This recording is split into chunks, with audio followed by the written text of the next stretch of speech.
This is my beloved Son, listen to Him. Ito ang minamahal kong anak na lubos kong kinalulugdan, pakinggan mo siya. Makinig, pakinggan ang ating Diyos. Good morning, everyone. Morning, Father. Magandang umaga po. Magandang umaga po. Kamusta naman po kayo? Okay lang po, pakibati nyo naman po ng magandang umaga ng may ngiti ang inyong mga katabi. Yan. At kagaya din po sa mga sumusubaybay sa atin via live stream, magandang umaga po at pakibati po ng may ngiti ang inyong mga katabi. Amen? My dear brothers and sisters, via live stream po na nanonood din po sa atin ang sumusubaybay, meron po akong katanungan sa inyo. Pwede po ba magtanong? Okay lang po ba? Ang tanong ko po ay ito, talaga po bang nakikinig tayo? Pakitanong nga po sa katabi mo, nakikinig ka ba talaga? Kung nakikinig po tayo, ano po ang gospel natin for today? Kanino po galing? Nako, talagang hindi nakikinig. Masyadong nakapokus ata sa magiging next activity. My dear brothers and sisters, bakit ko po tinanong ito sa inyo? It is because our gospel for today is speaking. Our theme for this gospel is all about listening. Ang ebanghelyo po natin ngayon ay nagbibigay sa atin ng inspirasyon kung ano nga ba talaga kahalaga ang pakikinig. At tayo ay nakikinig, hindi lamang natin ginagamit ang mga tenga natin. Bagkus, ginagamit po natin ang ating mga puso. Ang pakikinig ay hindi lamang nakikinig sa kung sino ang nagsasalita. Bagkus, binibigyan tayo ng pagkakataon para mag-focus. Sabi po ng isang santo, si Saint John Marie Vianney, sabi po niya, ang pakikinig ay nakakatulong sa atin para tayo ay mailigtas. Mukhang marami po sa atin ang hindi maliligtas.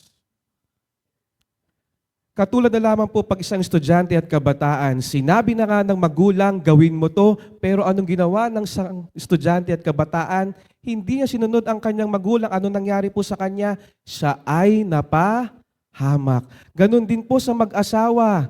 Makinig sa asawa ninyo. Alam mo na ngang huwag kang pupunta dyan dahil alam mo yan ang temptation mo at ikaw ay malululong sa ganyang kasalanan.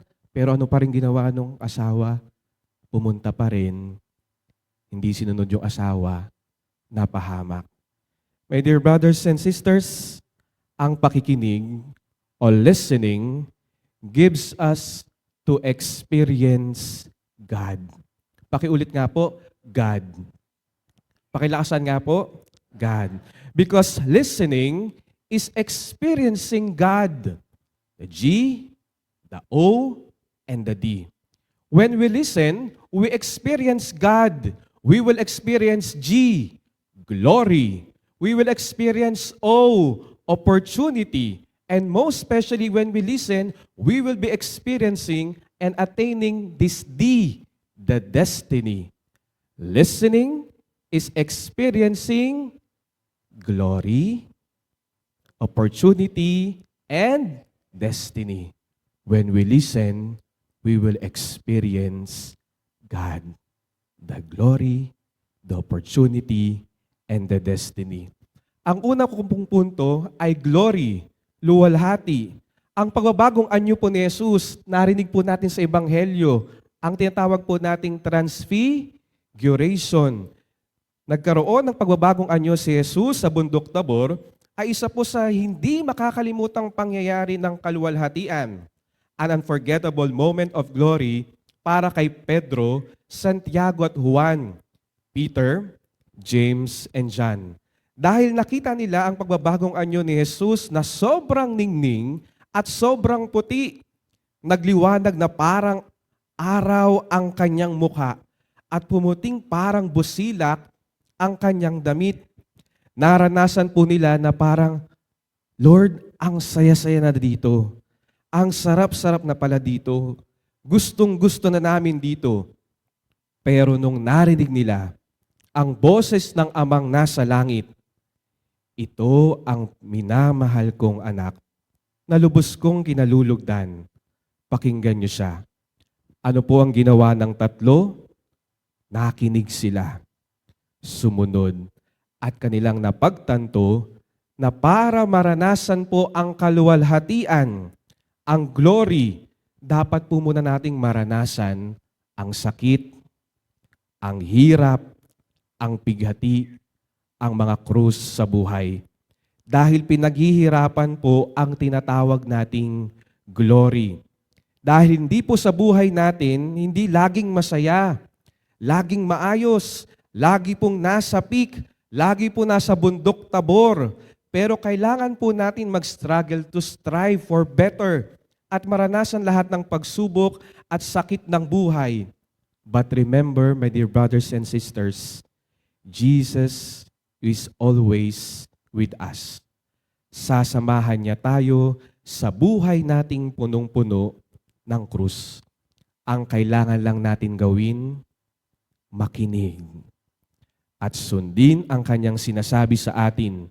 Nang sa gayon, we will experience this what we call glorification, ang kaluwalhatian sa ating buhay. Amen? Dahil tandaan natin, kasama natin ang Diyos sa kahirapan man o kasiyahan. That's why, my dear brothers and sisters, remember, the first point, listening to God is to experience glory. Ang pakikinig sa Diyos ay pagtamo po natin ng kaluwalhatian. Ang pangalawang punto po kung bakit kailangan natin makinig sa Diyos, dahil magkakamit tayo ng maraming biyaya. Pagkakataon na tinatawag nating opportunity. Because listening to God is receiving opportunity. Opportunities in life. Huwag po nating pangunahan ang Diyos. Huwag tayong nagmamadali.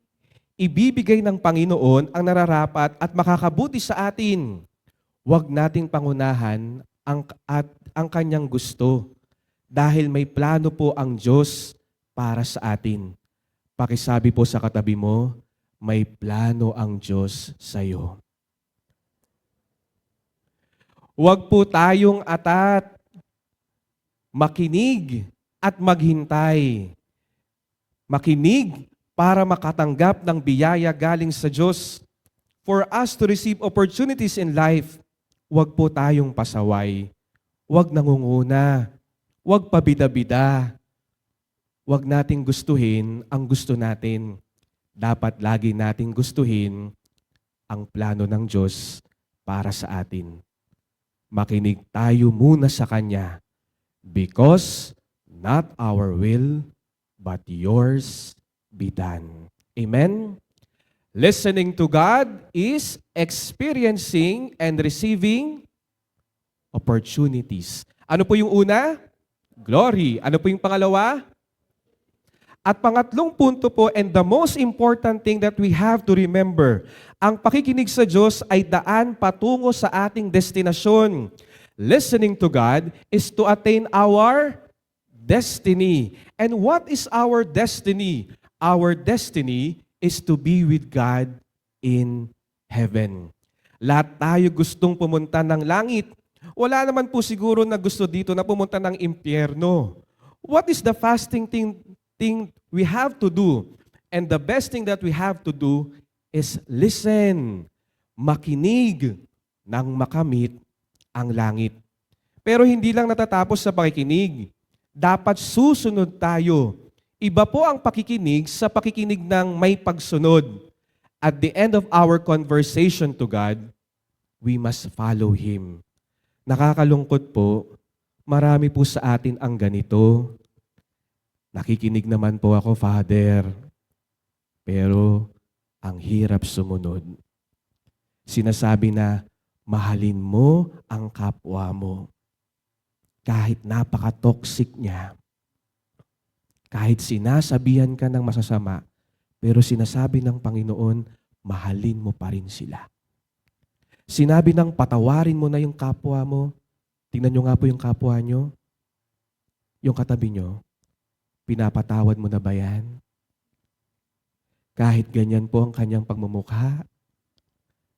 Sinasabi ng Panginoon, patawarin mo na siya. Kahit mahirap, kahit masakit, because listening is having an action. Charity for others and doing good to other people kahit na mahirap, kahit tayo ay nasasaktan. Parang minsan, wala lang. Wala tayong paki. In short, nagiging manhid tayo. Pakisabi nga po sa katabi mo, huwag kang manhid.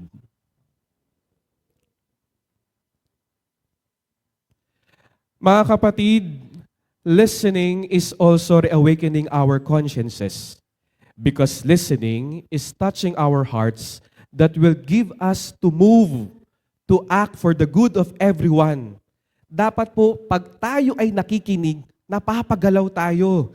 Pinapagalaw tayo dapat ng Diyos. Dapat may aksyon. At ito ay para sa kabutihan at kabanalan ng bawat isa.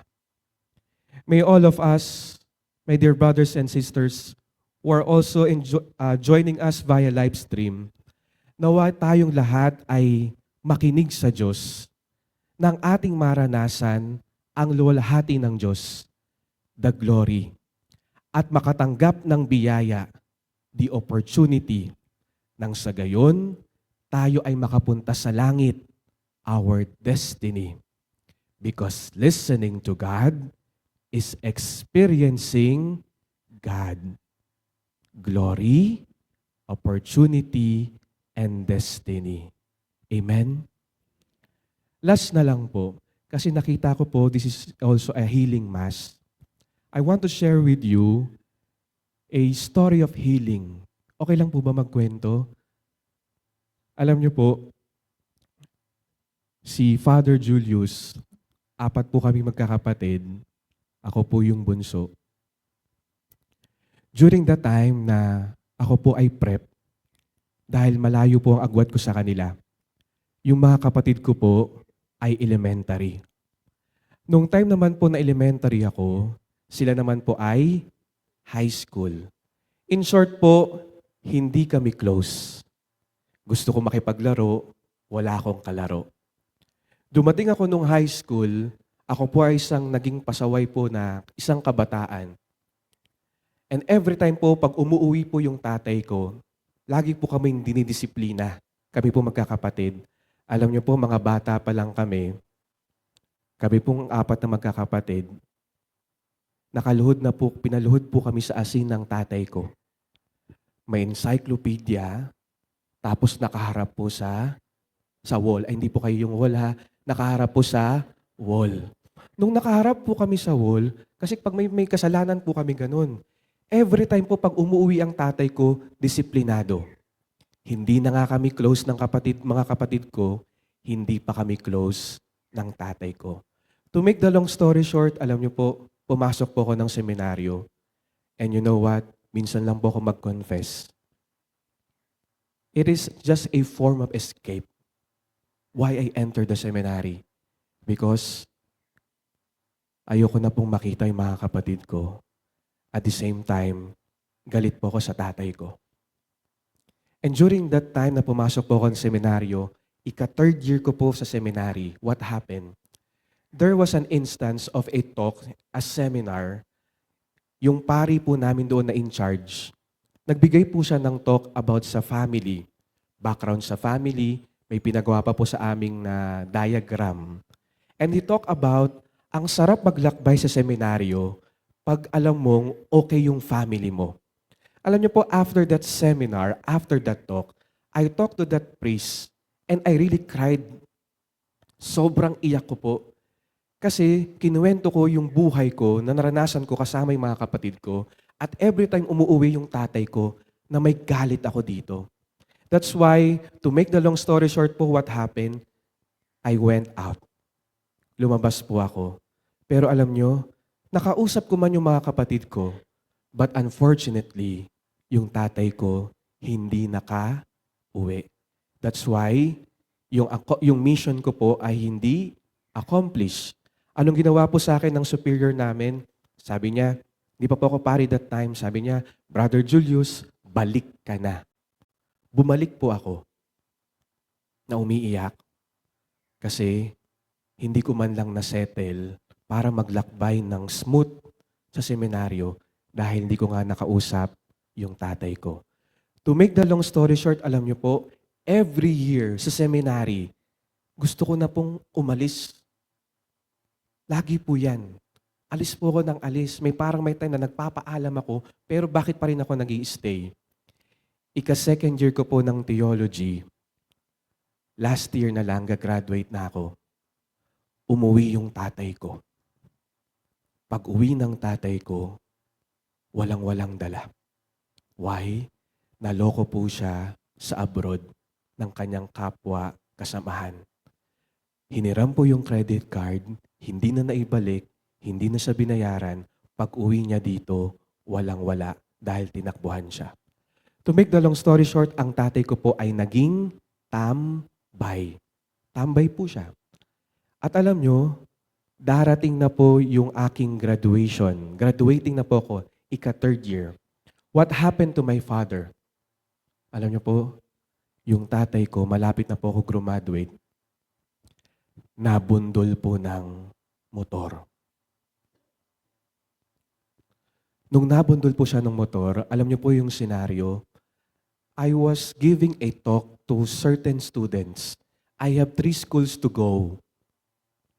Nung habang ako po ay nagtuturo, bigla pong may nag-message at nag-call. Kaya po in-stop ko po habang nakikipag-usap po ako sa mga kabataan sa isang school po sa Quezon City. To be specific, San Francisco National High School. Ang ginawa ko po doon habang nagtutok, may tumatawag. Sinagot ko po yung phone at sinabi po sa akin, superior ko po pala, yung pari po namin na in charge sa amin. Sabi niya, Brother Julius, pagkatapos niya na magbigay mo mag-talk, may pupuntahan ka pa bang school? Sabi ko, Father, may 2 pa po. Sige, pagkatapos niyang una mo, please, huwag ka na pumunta. Bilisan mo, mag-commute ka na, o umalis ka na. Kinabahan ako, kaya minamadali ko na po yung talk ko. And to make the long story short, what happened again? Alam niyo po nangyari? Hindi po ako mapakali. Hindi ko po alam bakit parang umiiyak na ako that time. Hindi ko po alam kasi kung anong nangyari during that time. Sinabi ko sa superior ko, Father, tapos na po ako, ano pong meron? Nag-message siya, sabi niya sa akin, Brother Julius, pag nasa Tulay Marikina ka na, i-message mo ko, tatawagan kita. What happened po? Nagmadali na po ako, nag-train na po ako, tapos nag-FX na po ako. At nung papunta na po ng Tulay Marikina, sinabi ko, Father, dito na po ako sa Tulay Marikina. Tumawag. At pagtawag niya, sinabi niya sa akin, Brother Julius, huwag ka mabibigla. Yung tatay mo, nasa emergency ngayon. Nasa Marikina Hospital. Bilisan mo. Alam niyo po, hindi ko po alam kung ano yung magiging reaction ko. Parang maalala mo kaya. Nababa ko na po yung phone, umiiyak na po ako. At nung umiiyak na po ako, yung isa pong alin na katabi ko sa FX, nung dumating na po ako mismo dun sa ospital, sinabi niya sa akin, Kuya, nandito ka na. Bumaba ako, pagbaba ko, binigay niya po sa akin yung phone. At alam niyo, pagtawid ko, sinalubong po ako ng kuya ko. Ang totoo ko pong pangalan is not Julius. This is just my religious name. Ang totoo ko pong pangalan is John Angelo. Kaya nung sinalubong po ako ng kuya ko, ito po nangyari. Nung sinalubong po ako ng kuya ko, nakatawid na po ako, sinabi niya po sa akin, John, huwag kang iiyak. Huwag kang iiyak. Ayaw ni Papang umiiyak tayo. Umiiyak na po ako during that time. So ano pong nangyari? Pinunasan ko po yung iyak ko. Nagmamadali po ako papuntang emergency room. Alam nyo, mga kapatid, first time in my life, napagtanto ko po kasi, kaya ko sinasabihan ng kuya ko na bawal kami umiyak. Kasi ganun ka-discipline yung tatay ko. and never in my life that I experienced having a father. Pero bakit ganun? During that time, when I enter in the emergency room, alam niyo po nangyari? Marami pong cubicle yun na may kortina. Iniisa-isa ko po yun. Hanggang sa nakita ko po siya sa pangatlo. And first time in my life that I told to my father, nung nakita ko po siya sa higaan, nakaupo, hindi na maibukas yung mata, at may bandage na po dito sa kanyang ulo. First time in my life. Pag umuwi siya, hindi ko po tinatanong to.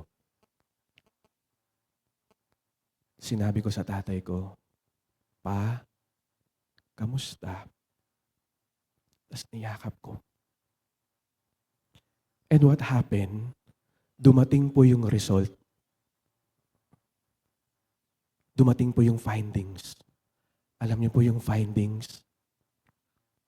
Hindi ko po alam kung normal po ito sa mga naka-experience po.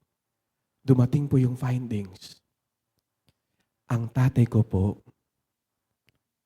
may 6 blood clots on his brain. Isang blood clot nga lang, naiisip ko, patay na yun. Mawawala na yun, hindi na mag-emergency room. Yung nanay ko po iyak ng iyak. At alam nyo, kailangan po ilagay si Papa sa ICU. And first time again in my life that I experienced this thing na ginagawa ko. What happened? Alam nyo po, para po akong bata na nasa roller po na bed, hawak-hawak po ako doon papunta ng ICU. At habang papunta po ng ICU, nilalagay na po siya doon, bawal na po kami pumasok. First time in my life. Kasi alam kong hindi naman ako marinig ng tatay ko. Sabi ko sa kanya, "Pa, magaling ka. Love kita." Masok siya. Alam ko kasi hindi naman niya maririnig eh. Alam nyo, nung pinasok na siya sa ICU, kinabukasan, pinatawag kami ng doktor, buong family. Sabi niya, kailangan pong operahan yung tatay nyo kasi hindi po kaya nung gamot na matunaw po yung clot sa brain niya. At alam niyo po, ang nakakalungkot, hindi po kasi kami nakuha sa public. Kung sa public po kami, sobrang puno na. Napunta po kami sa private hospital. Ganun po pala, no? Pag sa private ka, bago ka operahan, alam niyo po sinabi sa amin, kailangan ng 800,000 para operahan yung tatay ko. Pero alam niyo po ginawa ko? Nakita ko yung mga kapatid ko, walang-wala talaga yun. Even yung nanay ko. Umuwi ako sa seminaryo, umiiyak sa isang pare. Sabi ko, "Father, kailangan daw operahan ang tatay ko, pero kailangan po ng 800,000. And what happened? Alam niyo po, first time in my life, ako po yung bunso dahil ako po siguro yung nagpapare kaya malakas yung loob ko. Yung kapatid ko pong panganay at yung kuya ko pang isa, hindi po nila makausap, talaga natataranta na. Alam niyo po, nilakasan ko yung loob ko pagkatapos ko po sa seminaryo umiyak. Pumunta po ako sa 2 doktor. Naninikluhod. First time. First time ko naninikluhod at nagsasalita sa kanila. At sinasabi ko, "Dok naman, please po, hindi po kaya nung nanay ko. May vertigo po yung nanay ko. Yung mga kapatid ko, ganito lang po yung income. Hindi po namin kaya in hand na 800,000. Please naman, kung ano man po ang mangyayari, please. Operahan nyo na po, magbabayad po kami. Pagtutulungan po namin, mabayaran yun kung ano man po siya, mabuhay man po siya o hindi." Alam nyo, awa ng Diyos, naawa yung mga doktor na 2. Inoperahan si Papa. Successful yung operation. Inilagay sa ICU. Ito pa yung next challenge. Magto-2 weeks na. Magto-2 weeks na. Ang tatay ko, hindi pa rin nagigising. May conscious level po kasi na tinatawag. Kailangan tumaas po siya ng 12 out of 15. Pero si Papa ko po kasi, pa-comatose na po siya. 6'7" lang po yung number niya. 6'7". Kailangan po pumatak ng 12. And what happened po? First time again in my life na experience this bargaining. At nagagalit po ako at sumisigaw ako sa Panginoon. Alam nyo, lahat na ata ng simbahan pinuntahan ko. Quiapo, Baclaran, Santa Clara, Padre Pio, pinuntahan ko na po. Pero, dun sa ospital, sa chapel po ng ospital, dun po ako sumigaw at umiyak. At nakipag-usap sa kanya ng matindi. Sinabi ko, Lord naman nagsisilbi naman ako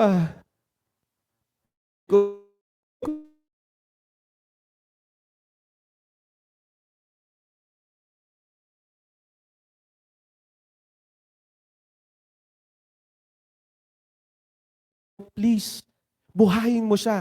Pero pag wala na, kunin mo na. Nahihirapan na po yung nanay ko. Alam niyo, pangako Lord, magsaserve ako sa iyo. Alam niyo nangyari? Before pala po ako doon pumunta sa kapilyang iyon, sa prayer room na yon, nagulat ako, kinuwento rin sa akin ng isang nurse, yung nanay ko pala, nandun din before ako. Alam niyo po yung nangyari? Yung nanay ko, nakadapa. Nakita ng nurse at sinabi niya doon sa nanay ko, Nay, ano pong nangyari sa inyo? Nakadapa yung nanay ko habang nagdarasal at umiiyak at sinabi niya sa nurse, kasi yung asawa ko hindi na magising. To make the long story short, alam niyo po, kinabukasan, prayer really works. When you talk to Jesus, when you talk to God, prayer really works. What happened? Yung 6'7" na tatay ko na conscious level, pumalo ng 12. Pumalo ng 12. And what happened? Yung tatay ko, nakalabas po ng private room, semi-private room, para mag-recovery. Kahit may NGT pa. And after almost a month that we were there in that hospital, naka-NGT yung tatay, coma, hindi makapagsalita, naka-wheelchair. Ang tatay ko po, nakalabas, nakauwi ng bahay. At pag uwi niya ng bahay, during the time na nagre-recovery siya, tinanggal niya po yung NGT niya. Kasi hindi na siya makahinga. At alam nyo, vision ko na. Si tatay ko, bawal lumabas, hindi makapagsalita, naka-diaper, payat, naka-wheelchair, pero gumaganon po siya. Ano pong sabi niya? Gusto niyang sumama kasi gusto niyang ma-witness yung graduation ko. Alam niyo, it is one of the first time that I saw my father witnessing my achievement. Nung nandun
Pa, I love you.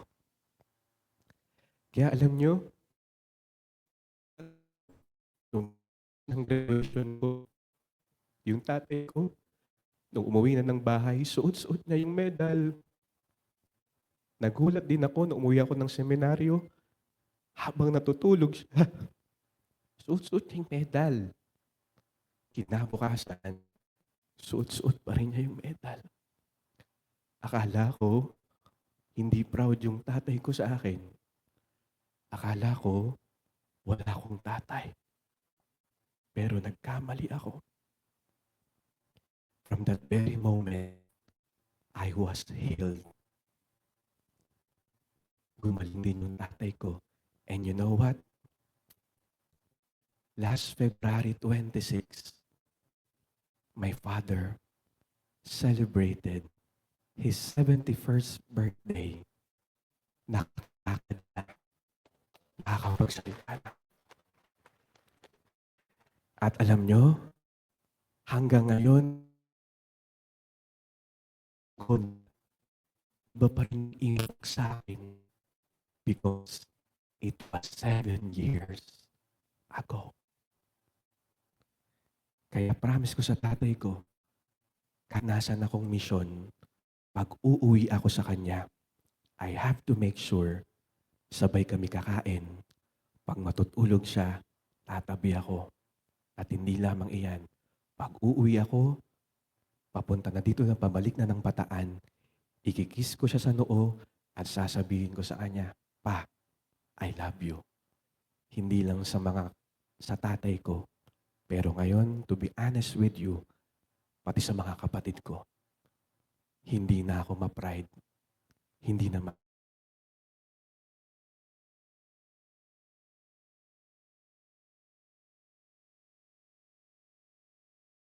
kinig ka lang at sumunod ka lang. And you will experience God, the glory, the opportunity. And right now, sama-sama po tayo to reach our destiny, and that is to be with God in heaven. My dear brothers and sisters, you have your own story to tell. If that story would give hope, healing, please share it. Lalo na po sa mundong ginagalawan natin. Listening God is experiencing God. And you will experience glory, opportunity, and destiny. May God continue to bless us all. Amen.